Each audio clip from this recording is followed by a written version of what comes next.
waxaa magaalada Dubai shir jaraa'id ku qabtay xubno ka socday maamulka Awdal State iyo dawladda Somaliland waxaana si wada jir ah wada hogaaminayay shirkani Cabdirashiid oo Nuur Xirsi oo madaxweynaha Awdal State iyo Aamina Daahir Aadan oo ah madaxweyne ku xigeenka maamulka Awdal State iyo wakiilka madaxtooyada Somaliland Abdu Ahmed Cayir iyo wakiilka madaxtooyada Somaliland Saciid Suleymaan Mire shirkani ayaa ah mid ay labada dhinac kaga hadlayeen heshiisyadii nabadeed oo ay labada dhinac kala gaareen madaxweynaha Awdal State Cabdirashiid oo Nuur ayaa sheegay in wada hadaladani u dhaxeeya dawladda Somaliland iyo maamulka Awdal State uu ahaa mid muddo soo socday wuxuuna ku bilowday jawi wanaagsan isagoona ku soo ilaa jawi aad u wanaagsan madaxweynaha daladiisina waxa kamid ahaa Bismillahir Rahmaanir Rahiim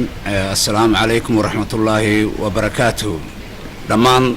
dadweynaha caawa halkan isugu yimiday salaan aad u qaali ayaan gudbinayaa sidoo kale howlwadeenadii isku soo dubariday barnaamijkan uu qabsoomay aad iyo aad baan ugu mahad celinayaa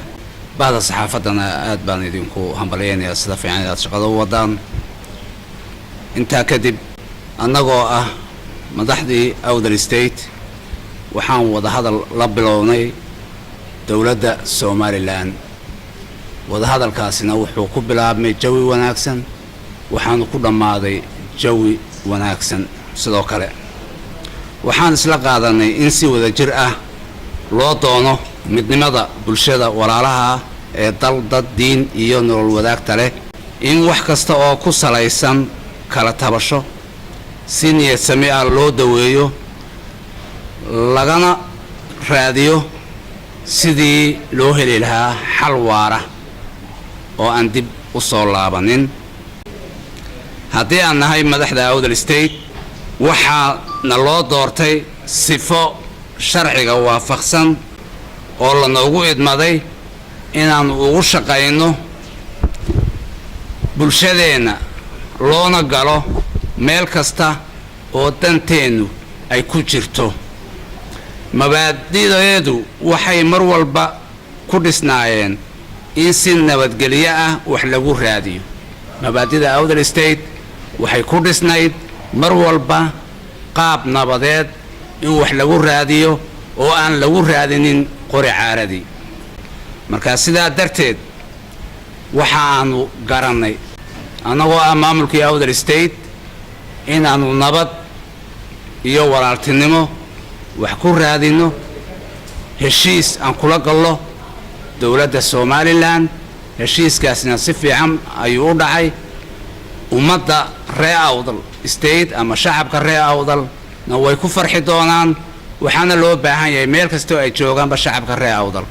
in ay taageeraan heshiiskaas iyo nabadaas aanu wada gaarnay dawladda Somaliland isla markaana waxa ka hadlay shirkani wakiilka madaxtooyada Somaliland Abdu Ahmed Cayir isagoo oo sheegay in ay tahay arrin wanaagsan in laga wada shaqeeyo nabadeynta iyo isku duubnaanta dadka wada dega Somaliland wakiilka wuxuu aad ugu mahad celiyay dhammaan intii gacan ka geysatay wada hadaladani hadaladiisina waxa kamid ahaa jecelahay inaan fursadan ku cadeeyo ugana mahad celiyo inuu madaxweynaha jamhuuriyadda Somaliland hawsha tan aanu maanta halkan u fadhino ee gunaanadkeedii aanu u fadhino uga mahad celiyo isagoo noo egmaday oo noogu xil saaray aniga iyo Saciid Saleebaan oo hawshan muddo ku hawlanaa sidii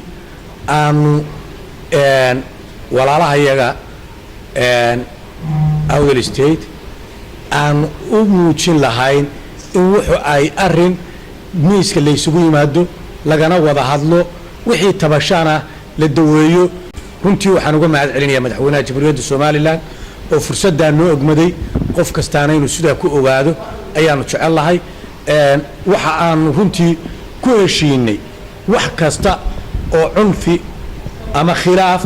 ama tabasho ah in meesha laga saaro oo wada hadal lagu dhameeyo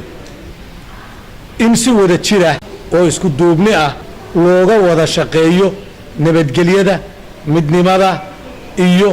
horumarka ummadda reer Somaliland meel kasto ay joogto bari ilaa galbeed waxaan runtii jecelahay inaan uga mahad celiyo cid kasta oo gacan ka geysatay hawsha tan Kamal Xasan Xuseen TV-ga caalamiga Kalsan TV magaalada Dubai